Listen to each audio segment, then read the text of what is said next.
బానిసలుగా బతకకుండా తెలంగాణ రాజకీయ నాయకులకు అందరికీ చెప్తున్నా. కొండా సురేఖ గారు ఓఏజీని అరెస్ట్ చేసినప్పుడు మళ్ళీ ఆ రోజు రియాక్ట్ అయినావు, ఈరోజు కూడా రియాక్ట్ అయ్యాలి కదా. అక్క నేను ఒక అక్కగా ఒక తమ్ముడిగా అడుగుతున్నా, నువ్వు రియాక్ట్గా మహిళా మంత్రివి, ఒక మహిళని ఎట్లా పడితే తాగడానికి నీకు ఎవరు హక్కిచ్చారు? నువ్వు ఎంత సీఏ అయినా ఎవడైనా నీకు ఎవరు హక్కిచ్చారు? అబ్బాయి చంద్రబాబు చరిత్ర అంతా మనం ఎక్కడ చూసినా దొంగల కథను ఉంటుంది. ఆయన ఏమన్నాడు, రెడ్ బుక్కో తిక్క బుక్ అన్న అంట. దానికి నువ్వు ఏదంటే కోర్టులో కేసు వేసుకో, లేకపోతే న్యాయపరంగా జైలుకి పంపి. కానీ దొంగ అరెస్టులు ఏందండి? వాడు టెర్రరిస్ట్ కాదు కదా, ఆయన జర్నలిస్టు. ఒకవేళ చట్టపరంగా ఏమన్నా అంటే వీడియోలు చూపించాలి సమాజానికి, ఒక్కనాడు ఏమన్నా ఇప్పటి వరకు చూపలేదు. మనం ఎందుకు అరెస్ట్ చేస్తున్నారు కూడా మీకన్నా తెలుసో లేదో మీ నాయకులకు. పోలీసు ఆయన అయితే వాళ్ళ వైపు ఎట్లా పడితే అట్లా చేతులు వేస్తారు. సో ఆయన మీద కూడా కేసు పెట్టారు. సో అది అరెస్ట్ అంటే ఒకవేళ తప్పు చేసింది ఏమన్నా ఉంటే చట్టపరంగా పగులు వచ్చి అరెస్ట్ చేయని. ఆయన ఎవరో సీఏ అంట, వాళ్ళ వైపు పైన అడ్డగాయలో చేతులు వేశారు. సో మీరు పోలీసు అయ్యండి, ఈ నీచానికి ఎందుకు చేస్తారు? రాజకీయ నాయకుల మోక్ చేతులు ఇల్దాయటానికి పనిచేయకండి. మీరు భవిష్యత్తులో మంచి మీరు చదువుకొని ఒక సబ్జెక్ట్ పర్ వచ్చారు. సో తప్పు చేస్తే రేపు పొద్దుగాలు వచ్చి ఒకవేళ అరెస్ట్ చేయండి. కానీ అక్రమంగా అరెస్ట్ చేసేది తప్పు. అది మీరు ముఖ్యమంత్రి గారు కావచ్చు, అక్కడ ఉన్న నాయకులు ఎవరైనా ఏదైనా తప్పు మాట్లాడితే మార్నింగ్ వచ్చి వారెంట్ ఇచ్చి అరెస్ట్ చేయండి. ఈ దొంగతనంగా అరెస్ట్ చేస్తే మీరు దుర్మార్గులాగా చిత్రీకరించబడుతున్నారు. ఇలా పోలీసు ఆయన అయితే వాళ్ళ వైపు ఎట్లా పడితే అట్లా చేతులు వేస్తారు. సో ఆయన మీద కేసు పెట్టారు. సో ఇది ఇప్పటికీ తెలుగు రాష్ట్రాల్లో ఆంధ్ర తెలంగాణలో ఒక కామెంట్స్ వస్తున్నాయి. ఇట్లాంటి సందర్భంలో మీరు వచ్చి అరెస్ట్ చేయడం వల్ల ఇది మరింత పెరిగి పెద్ద అవుతున్నది. దయచేసి ఆ కేసు పెట్టిన వాళ్ళు ఎవరైనా కానీ ఇట్లాంటి విషయాలలో జాగ్రత్తగా ఉండి అరెస్ట్ చేయండి. తప్పు ఉంటే చట్టం ముందు శిక్షించే విధంగా ప్లాన్ చేయాలి. కానీ అర్ధరాత్రి వచ్చి అరెస్ట్ చేస్తే మీరు దొంగతనం చేసలేదు కదైనా. దీన్ని తీవ్రంగా ఖండిస్తున్నాము. చంద్రబాబు నాయుడు ఆలోచనలు అన్నీ గిట్లే ఉంటాయని ప్రజలు అనుకునే విధంగా ఇంకనైనా మారండి దయచేసి. ఈ చిన్న విషయాన్ని కూడా పెద్ద హైలైట్ చేసి ఆయన ఏమన్నాడు, రెడ్ బుక్కో తిక్క బుక్ అన్న అంట. దానికి నువ్వు ఏదంటే కోర్టులో కేసు వేసుకో, లేకపోతే న్యాయపరంగా జైలుకి పంపి. కానీ దొంగ అరెస్టులు ఏందండి? వాడు టెర్రరిస్ట్ కాదు కదా, ఆయన జర్నలిస్టు. ఒకవేళ చట్టపరంగా ఏమన్నా అంటే వీడియోలు చూపించాలి సమాజానికి, ఒక్కనాడు ఏమన్నా ఇప్పటి వరకు చూపలేదు. మనం ఎందుకు అరెస్ట్ చేస్తున్నారు కూడా మీకన్నా తెలుసో లేదో మీ నాయకులకు. ఎర్రి బుక్ అన్నాడు, దాన్ని ఇప్పటి వరకు వీళ్ళు కూడా చెప్పలేదు. ఓకే అన్నారు. అన్నప్పుడు మళ్ళీ ఆయన కేసు అయింది. ఫస్ట్ ఒకసారి పోయి బాగానే 2-3 నెలలు జైల్లో పెట్టారు, అయిపోయింది. మళ్ళీ ఇప్పుడు తీసుకుపోవడం ఏంది? ఆయన రాజకీయ నాయకుడు కాదు కదా. ఇప్పుడు తెలంగాణ ఆంధ్ర అయినా ఆయన ప్రశ్నించిన ఆయన వాదన ఏది ఉంది? ఒకవేళ దాని తప్పిదాలు ఉంటే మీరు లీగల్గా కేసు పెట్టారు. దొంగల్లాకి వచ్చి అర్ధరాత్రి అరెస్ట్ చేసి వాళ్ళ వైపు పైన ఎట్లా పట్టి అట్లా చేతులు పెడుతుండ్రు, తిడుతుండ్రు. ఇది అదే చెప్తున్నా కదా, ఇది ఆంధ్రప్రదేశ్ తెలంగాణ అనే వైరల్ అయినప్పుడు దీంట్లో మరింత రెట్టింపు కావడానికి కారణమవుతున్నట్టున్నారు. చంద్రబాబు చరిత్ర అంతా మనం ఎక్కడ చూసినా దొంగల కథను ఉంటుంది. సో నేను గతంలో మోడీ గారిని కూడా ఎట్లా బూతులు తిట్టినంటే నీకు దేశానికి పనికిరావు, నీకు పెళ్లి లేదన్నారు. సో అది ఎవరు మర్చిపోరు. నీ పనైనా నీ బుద్ధి మార్చుకోండి. అట్లా అక్రమంగా అరెస్ట్ చేస్తే భవిష్యత్తులో మీ తెలుగుదేశం ఆఫీస్ కూడా ఇక్కడికి వెళ్ళి లేకుండా పోయే పరిస్థితి వస్తుంది. గుర్తుపెట్టుకోండి. సిగ్గుపడాలి ఆ మహిళలు కావచ్చు, ఇక్కడ ఉన్న ప్రభుత్వాలు కూడా సిగ్గుపడండి. అరే వాడు ఏ పార్టీ కూడా ఏ జర్నలిస్ట్ తర్వాత విషయం భయ ఒక తెలంగాణ వ్యక్తిని ఆంధ్రాకి సంబంధించిన పోలీసు వాళ్ళు వచ్చినప్పుడు అది అర్ధరాత్రి రావాల్సిన విషయం. వాడు దొంగ కాదు, టెర్రరిస్ట్ కాదు కదా. మీకన్నా సిగ్గుచారం ఉండాలి. ఆ పోలీస్ వ్యక్తి ఎవరైతారో ఆయన పైన క్రిమినల్ చర్యలు తీసుకోవాలి. ఎందుకంటే ఒక మహిళని ఎట్లా పడితే తాగడానికి నీకు ఎవరు హక్కిచ్చారు? నువ్వు ఎంత సీఏ అయినా ఎవడైనా నీకు ఎవరు హక్కిచ్చారు? అబ్బాయి ఎవడు హక్కారు కదా. నువ్వు కూడా చట్టము అంటే చట్టం ఎవడో రాజకీయ నాకు చెప్తే ఎవరిని పడితే ఏం చేస్తావా? దయచేసి తెలంగాణ పౌరులకు చెప్తున్న ఈ కొండా సురేఖ గారు, సీతక్క గారు, ఈరోజు మీరు మహిళలకు అండగా ఉండేవాళ్ళు అంటారు.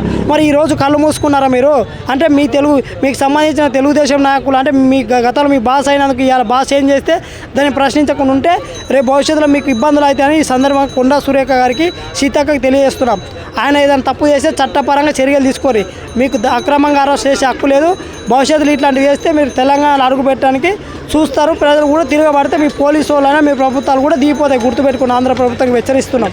పోలీసు వాళ్ళు ఎక్కడికైనా రావచ్చు అని చెప్పేసి చాలామంది మాట్లాడుతున్నారు. అలాగే ఎక్కడి నుంచో అండమాన్ నుంచి పోలీసు వాళ్ళు, మన ఢిల్లీ నుంచి పోలీసు వాళ్ళు వచ్చి కవితను అరెస్ట్ చేసి అండమాన్ జైలు వేశారు కదా. ఈ పోలీసులు ఎక్కడికైనా వెళ్తారని చెప్పేసి కూడా చాలామంది మాట్లాడుతున్నారు. పోలీసులు ఎక్కడికైనా రావచ్చు. ఎట్లా రావచ్చు? మార్నింగ్ పొద్దుగాలు వచ్చి పలానా కేసు విషయంలో పలాని అయిందమ్మా పని వాళ్ళకి చెప్పి ఈ ఇష్యూలో మేము అరెస్ట్ చేస్తామని చెప్పి వాళ్ళ కుటుంబ సభ్యులకు 10 మందికి చెప్పాలి. అర్ధరాత్రి ఇంటి ముందరకు వచ్చి దొంగలారా ఆయన దొంగతనం చేసిందా? మీరు దొంగల?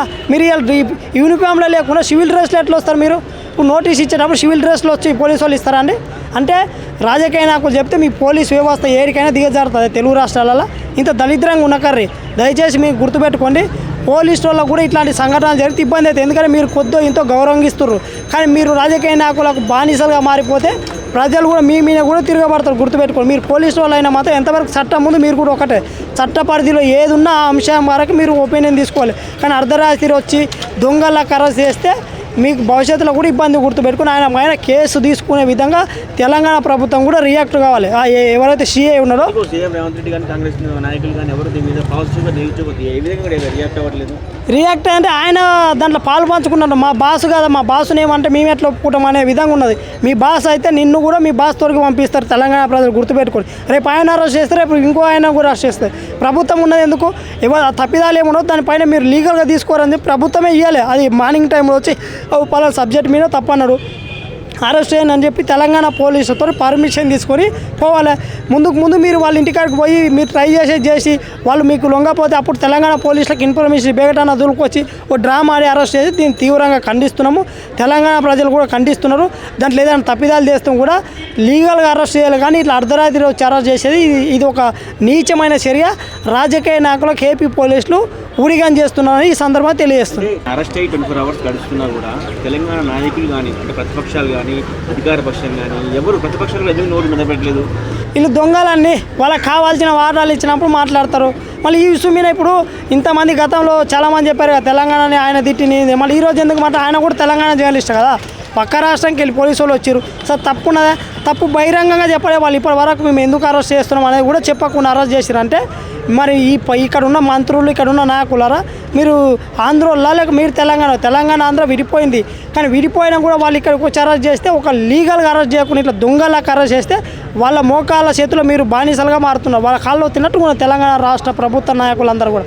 సో నిజంగా మీకు ఈ ప్రతి అంశం మీద మాట్లాడిన ఈ అంశం మీద మాట్లాడకపోతే మీరు కూడా ఆంధ్రోళ్ళలో చెప్పులు మోస్తారో చంద్రబాబు నాయుడు మోసుకోరు ఇప్పటికి. ఏపీలో పోలీసులు కక్షపూరిత రాజకీయాలు చేస్తున్నారని చెప్పేసి కూడా మాట్లాడుతున్నారు. అదే ఇక్కడ కూడా ఏపీలో అసలు ఏపీ ప్రజలకు యువతరంగా తెలియజేస్తుంది అంటే మీ రాజకీయ నాయకులు అంత దొంగలు ఎవరు లేరు అని భారతదేశంలో. ఎందుకంటే వాళ్ళని ఏమన్నా వీరు వచ్చినా వీరు అరెస్ట్ చేస్తారు, వాళ్ళు పోయినా మీకు వారు అరెస్ట్ చేస్తారు. రాష్ట్రాన్ని బాగుపడేటట్టు చేయరా, రాష్ట్రంలో నిరుద్యోగం కావచ్చు, రాష్ట్రంలో అనేక పనులు ఉన్నాయి, వాటిని చేయరురా. మీ నాయకులకు చెప్పుర్రా నాయన విద్యార్థులారా, మీరు మోసపోతారు. ఇప్పుడు ఒక చిన్న మాట అంటే ప్రభుత్వం దిగొస్తుంది, చిగ్గుంటుంది ప్రభుత్వానికి. ఇప్పుడు రోడ్ మీద ఎవడో ఒక కామెంట్ చేస్తారు, దానికి ఏపీకి వెళ్ళి ప్రభుత్వ పోలీసు వాళ్ళు వచ్చి అరెస్ట్ చేస్తే మీకు పరిపాలన లేదా, మీకు అక్కడ సమస్య లేదా, లా అండ్ ఆర్డర్ మీకు చేతులు లేదా, మీకు ఏం పని లేక ఇంత బరి తెగిస్తారు మీ నాయకులు చెప్తే మీరు. నాయకులు మీకు అక్కడ రాజధాని లేదు, మీకు అనేక సమస్యలు, దానిపైన మీరు పోరాటం చేయకుండా ఎవడో ఒక రాజకీయ నాయకుడు చిన్న జర్నలిస్ట్ మాట్లాడితే వాడిని చేస్తారు. గతంలో వాళ్ళు చేశారు, ఇప్పుడు మీరు చేస్తారు. అంటే రాష్ట్రం మీకు అవసరం లేదు, అభివృద్ధి అవసరం లేదు. ఎవరైనా మమ్మల్ని అభివృద్ధి చేస్తుంటే వాడు ఏదైనా కామెంట్ చేస్తే వాడిని అరెస్ట్ చేస్తారు. అంటే మీరు దొంగలే అనేది అక్కడ అర్థమవుతుంది. సో యువకులు ఇప్పటికైనా మేల్కోండి, లేకపోతే మీ రాష్ట్రాన్ని ఇద్దరు కలిసి అమ్ముకునేటట్టు ఉన్నారు. రేవంత్ రెడ్డి మళ్ళీ ఏపీ తెలంగాణ కలిపే దిశగా వెళ్తున్నారు.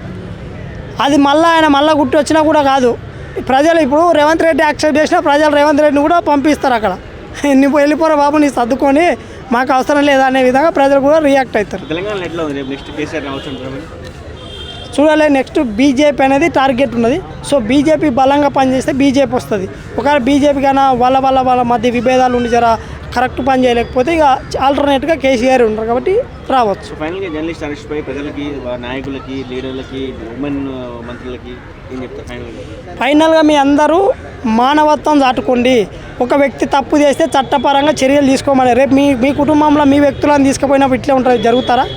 కొండా సురేఖ గారు ఓఏజీని అరెస్ట్ చేసినప్పుడు మళ్ళీ ఆ రోజు రియాక్ట్ అయినావు, ఈరోజు కూడా రియాక్ట్ అయ్యాలి కదా. అక్క నేను ఒక అక్కగా ఒక తమ్ముడిగా అడుగుతున్నా, నువ్వు రియాక్ట్గా మహిళా మంత్రివి, ఒక సాటి మహిళ రోడ్డు మీద వారి ఆమె పిల్లలను పెట్టుకొని ఏడుస్తున్నది, మరి ఎందుకు మాట్లాడతలేరో గుర్తుపెట్టుకోవాలి. మీరు పార్టీల కోసం పదవుల కోసం బానిసలుగా బతకకుండా తెలంగాణ రాజకీయ నాయకులకు అందరికీ చెప్తున్నా, చట్టపరంగా ఎవరు తప్పు చేసినా వాడిని శిక్షించమంటానికి, వాడు తప్పు చేసినా దానికి ఈ లీగల్గా పోయినప్పుడు దానికి సపోర్ట్ చేయరు.